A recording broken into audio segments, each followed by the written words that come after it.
Hey guys, Peter here to tell you about the latest from Vintersea, Woven into Ashes, out May 5th on M-Theory. The album has 8 tracks, 51 minutes in length, and this is the band's third full-length studio album. They are an American progressive metal band. From a design point of view, I'm a little bit divided on this record. I like the start, I like the end because they're well defined, and the songs that they picked well define those parameters. Unveiling Light is a great opening track, and No Tomorrow is the perfect closing song for the overall experience that this album gives. But in between was very hard for me to find patterns, to find a sense of continuity. This doesn't mean that the album is not fluid, this doesn't mean that the album is not engaging. It's just an album that took me a little bit of time and understanding to try to see exactly how can I transport myself from song to song and keep myself engaged with the overall album experience, not just the individual song experience, but the overall album experience. And from that perspective, at least from my end, it felt short. As far as the sound is concerned, this album has great sound all around. There's a lot of variety, a lot of diversity in the sound, but it has great sound. And maybe that's the main commonality across this album, is that the mixing and production are on point, regardless of what's influencing the tracks, regardless of what's driving the songs. When you see this record, when you press play on this album, you're going to be able to enjoy every single track to its fullest.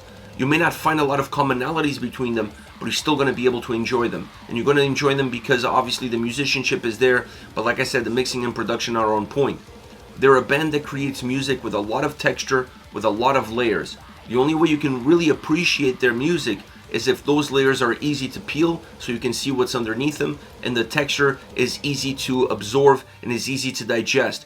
That way you can get the most out of their record. The sound has to be defined, you have to have a sense of beginning and end, you have to see where the elements are taking you and what they're doing individually, and then how they're coming together in order to impact the overall sound experience. This album has all of that, and I feel like the two elements that perhaps impact the sound the most throughout this entire album are the drums and guitars.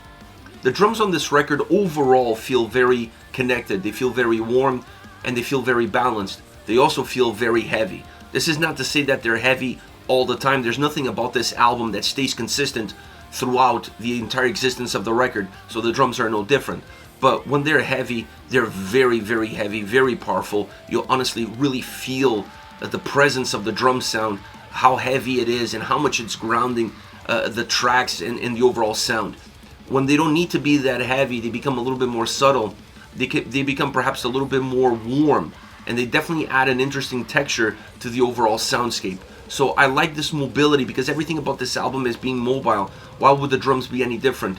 But I really like the definition that you see on both spectrums, on both sides of the coin, as far as the drum sound is concerned. The guitars are super eclectic, from acoustic guitars to the heavier experience, to the more melodic, to the progressive nature of some of the songs. There is a lot to see and there's a lot to be had about the sound on this album. Where I was most surprised was there are quite a few black metal elements influencing the guitar sound, because there's a few songs on this record that have a lot of grit, that have a lot of density in terms of how the guitars come across, blurring the lines a little bit, making it more difficult to see where the definition of the elements are. But infusing some progressive elements, some more melodic elements around that density definitely allows you to better digest the tracks and better digest what they're trying to do musically. So it's a very eclectic record, but one that also pushes the envelope from a guitar standpoint. I honestly felt like this is perhaps their better crafted album guitar-wise, because it offers a lot more to the listener than just one approach, than just one vision, than just one idea. Trying to bring everything to the table, try to bring a lot of different perspectives to the table, and then how we incorporate them in a way that you create ebbs and flows, that you create nuances, and not allowing yourself to sound repetitive across any single song on the entire record. As far as the vocals are concerned, AVN is outstanding on this album. I honestly feel, looking back at the record, that there's perhaps a little bit more clean vocals on this record than I was expecting, or maybe a lot more clean vocals than I was expecting, because I thought the album was going to be perhaps a little bit more 50-50, and it's not.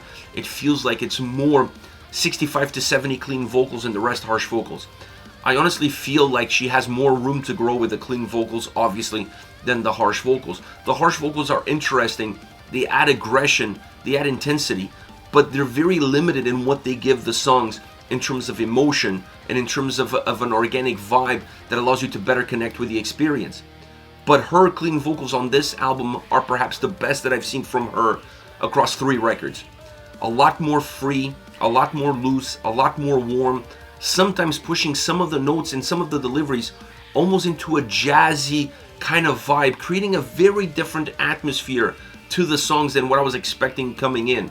I was expecting a little bit more melancholic, I was expecting a little bit more epic at times, a little bit more operatic, if you will, but I was not expecting the warmth of the vocals to push it almost into a jazz atmosphere in some of the deliveries that she has on this album. This is not to say that the songs sound like jazz songs, that's not what I'm talking about. I'm talking about just the tonality and how she's using her voice. The clean vocals are really phenomenal and definitely one of the highlights of the record, and I honestly hope that she moves more towards that direction and starts using the harsh vocals a lot more sporadically, because I feel like the sound of this band, the way they're pushing their sound, the evolution of their sound is really taking them into a much different avenue than the one that they started off on their debut record. This is without a doubt their more mature album to date, the one that's better crafted, the one that's better executed, the one that shows a lot more integrity in the way the songs are put together, the vision within the individual songs. It's easy to grasp, it's easy to see, and it's so enjoyable that they take you for a ride. What they need to work on is the overall idea, the overall concept of how the record is going to work from start to finish. They definitely have the right starting points as far as closing off and starting off, but they need to define everything that happens in between. That's the only element that I felt like this album fell short on. As far as favorite songs are concerned, I want to start off with Devil's Churn. Heavy track, almost brutal at times, but also very textured, very layered song. The drums are powerful, and they stay very powerful throughout the entire song. They stay very consistent and very balanced. The harsh vocals help define the heavier side of the song, the same way the clean vocals usher in the more melodic and progressive side that this song also offers. The guitar solo. The guitar solos throughout this entire album are epic. Really well thought out, really well executed, always adding value to the songs, always adding a lot of brightness or adding melancholy in terms of the darkness that the songs already carried. This one is no different. The solo on this track is exquisite. Exquisite. You get lost. You're already lost in the song, then you get lost within the solo. I really enjoyed how bright and how big it was. In the end, you see these 2 different sides of the song kind of converging, and that allows the track to feel super complete. Next you have Parallel Duality. I like the acoustic elements, not just at the start of the song, but throughout the song, and that is something that I'm always keen on. If you're going to use something at the beginning of the track, make sure it comes back again a few times so that there's a sense of continuity, there's a sense of progression, and that's exactly what they did for this track. A very warm and rich soundscape throughout. It doesn't matter where you are, it doesn't matter the ebbs and flows. It's a song that breathes very well. It feels very roomy as far as the sound and vocals are concerned. The guitar sound all around is excellent. You don't see this song, because it has more light in it, because it breathes better. The guitars feel a little bit better defined. They have a different starting point and a different finish line, bringing in more progressive elements, and you see those progressive elements really shining in the clearer parts and the more stripped down moments that the track offers.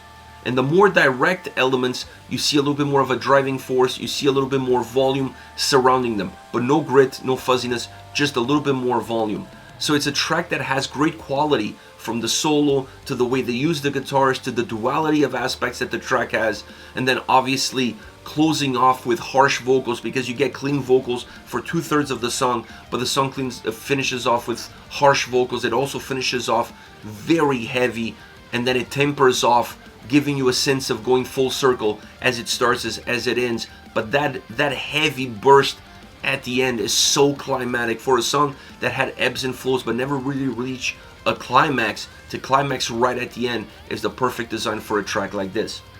Last but not least, Lonesome Tide. This is a very interesting song because there's no other track that even comes close, not only to sounding, but to have a very similar experience. It's a proggy folk song. I mean, I don't know how to even define this track because it has so many proggy elements, but it also has so many folky elements. and it has a lot of heaviness and brutality in between them. So this is an incredibly dynamic track. It pulls you in 1,000 different directions, both musically and vocally. It has so many different faces. The sound and vocals, the way they intertwine with one another, create so many different impacts.